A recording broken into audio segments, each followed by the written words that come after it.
हाँ प्रिय बच्चों, ये class 9th maths NCERT exercise 2.1 question number 2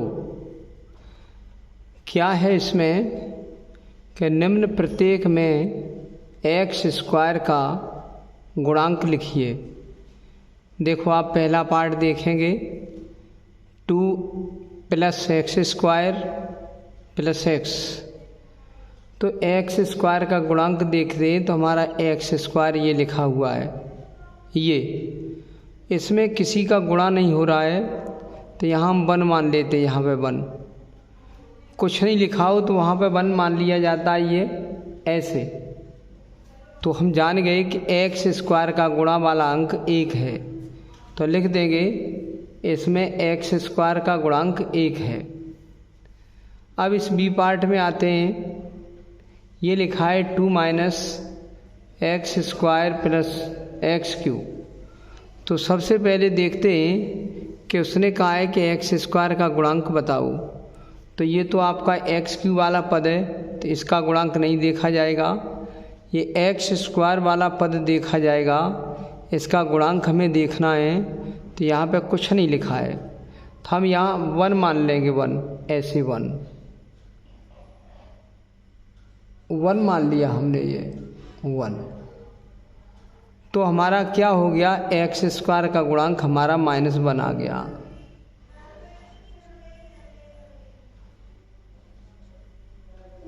ये 1 मान लेंगे, चल नहीं रहा है ये मान लेंगे हम इसी जगह पर 1। तो हमारा एक्स स्क्वायर का गुणांक हो जाएगा -1, लिख दिया इसमें एक्स स्क्वायर का गुणांक -1 आंसर। ये देखेंगे सी पार्ट, हमारा ये x पे पावर 1 है, ये x पे पावर 2 है, तो इसे एक्स स्क्वायर बोलेंगे। x पे पावर 2 का गुणांक हमारा क्या है, π/2। इसमें एक्स स्क्वायर का गुणांक π/2 है आंसर। अब डी पार्ट देखेंगे, इस डी पार्ट में x वाला पद है सो भी वर्गमूल में बंद है और ये 1 लिखा हुआ है।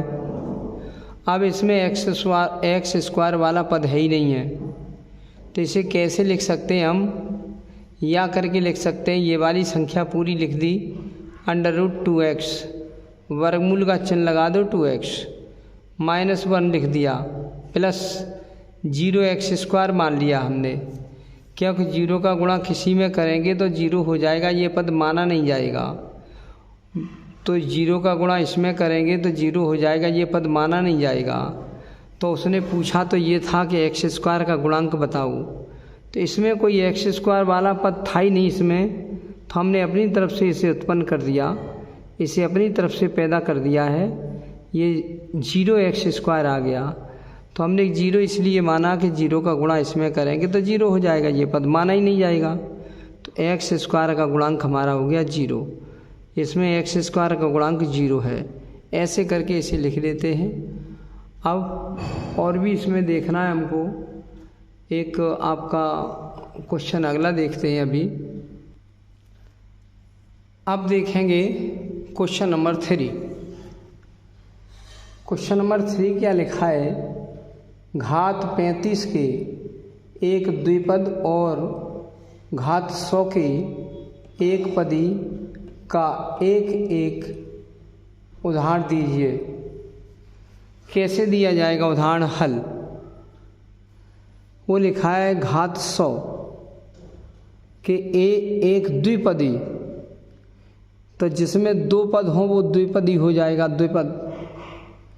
और घात 100 की एक पदी का एक उदाहरण दीजिए। एक पदी का मतलब केवल एक पद, द्विपद का मतलब 2 पद।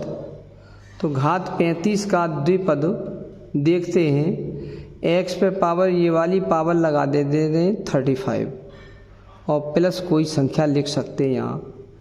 तो ये घात 35 का 2 पद हो गए 1, 2। या ऐसे भी लिख सकते हैं, या कोई अपनी मर्जी से कोई अंकगणित की संख्या लिख लो, कोई अंक लिख लो और x पे पावर 35 लगा दो, यानी ये 35, और प्लस या अपनी तरफ से कुछ लिख लो, आपकी इच्छा है, कोई भी गुणांक लिखो मत लिखो, 3x लिख दो। अगर x आप ख़त्म करना चाहिए, 3 ख़त्म करना चाहते हो तो 3 ख़त्म कर दो, 5 ख़त्म करना चाहते हो 5 ख़त्म कर दो। माने हमारे 2 पद हो जाने चाहिए, एक ये पद और एक ये पद, 2 पद हो गए और ये 35 घात वाला हो गया। लिखा है घात 35 के द्विपद लिखो, तो x पे पावर 35 लगा दो और प्लस कोई संख्या लिख दो, 7 लिख दो, x लिख दो, कुछ लिख दो, या 3x पे पावर 35 प्लस 2x²। हमें इस x² से कोई मतलब नहीं है, हमें तो इस 35 से मतलब है, ना ही इस 2 से कोई मतलब। अगर ना लिखो 2 कोई बात नहीं, ना लिखो यहाँ 3 कोई बात नहीं, 2 पद हो जाने चाहिए 1 2। क्या ज़रूरी है कि आप यहाँ पर x² लिखो, x³ कर दो, x4 कर दो, x5 कर दो, कुछ भी करते चले जाओ, कुछ भी करते चले जाओ। अब ऐसे ही हम यहाँ पे आ गए,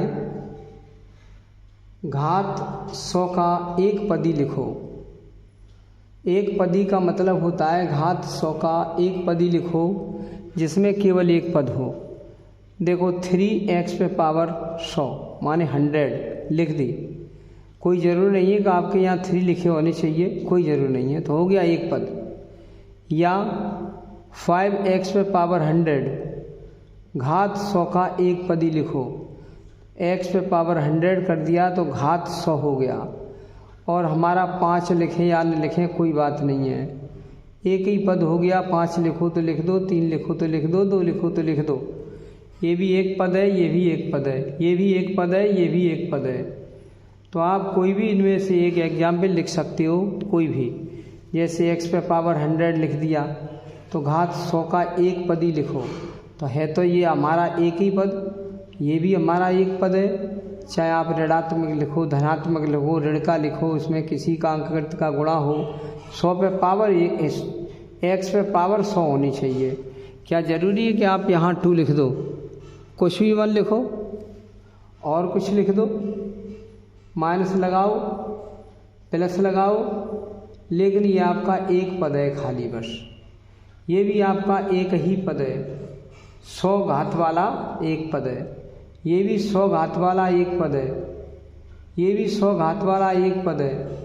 ये रटा नहीं जाता है कि ये 5 लिखेंगे या 2 लिखेंगे, क्या करेंगे? मत लिखो, कुछ मत लिखो, ये 2 मत लिखो, 5 मत लिखो, ये 5 मत लिखो, कुछ नहीं लिखो, केवल x पे पावर 100 लिख दो। कोई इनमें से एक एग्जाम्पल करेंगे। अब आप क्वेश्चन नंबर 4 पे आ जाइए।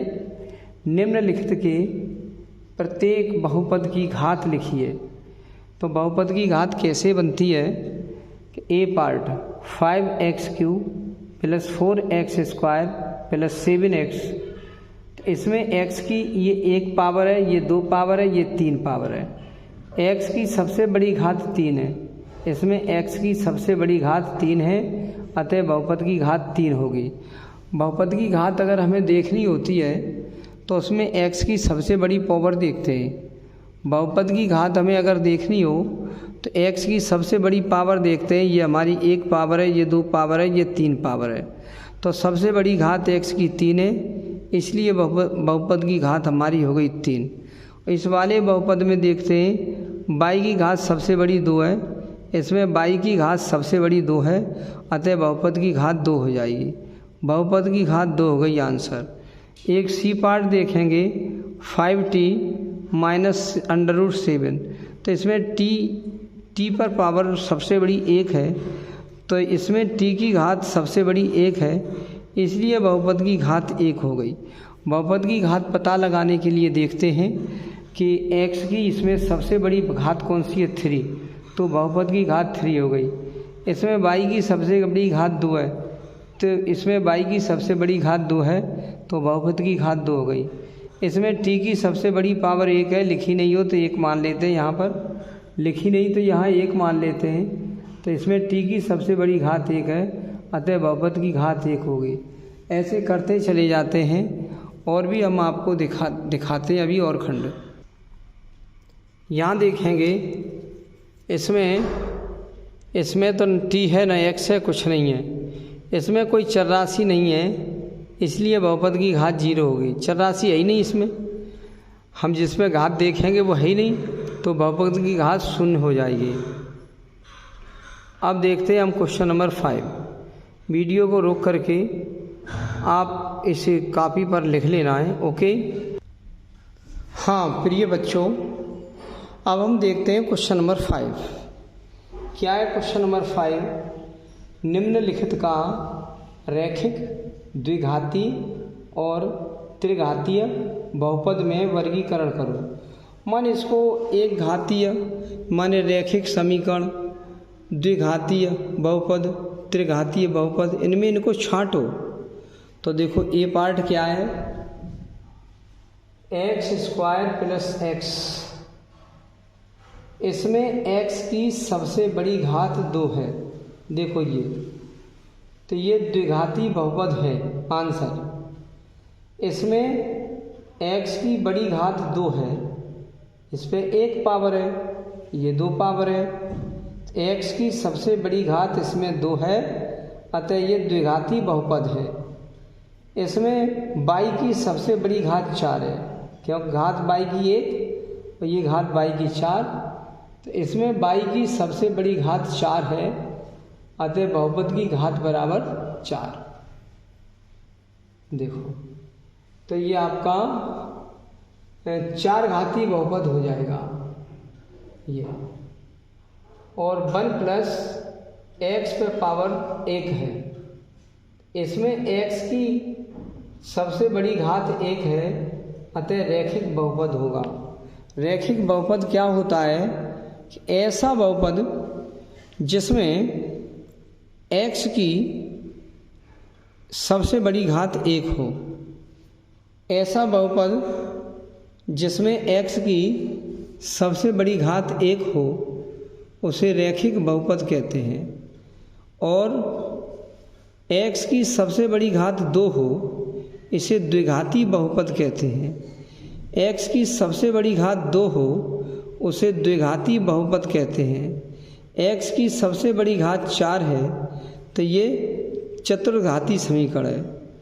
इसमें बहुपद की घात 4 है और x पे पावर 1 है, तो ये सबसे बड़ी घात 1 है x की, तो इसे रैखिक बहुपद कहते हैं।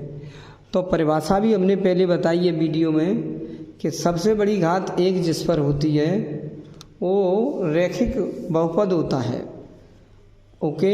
ऐसे और भी खंड हैं, उनको देख लेना और कर लेना उनको।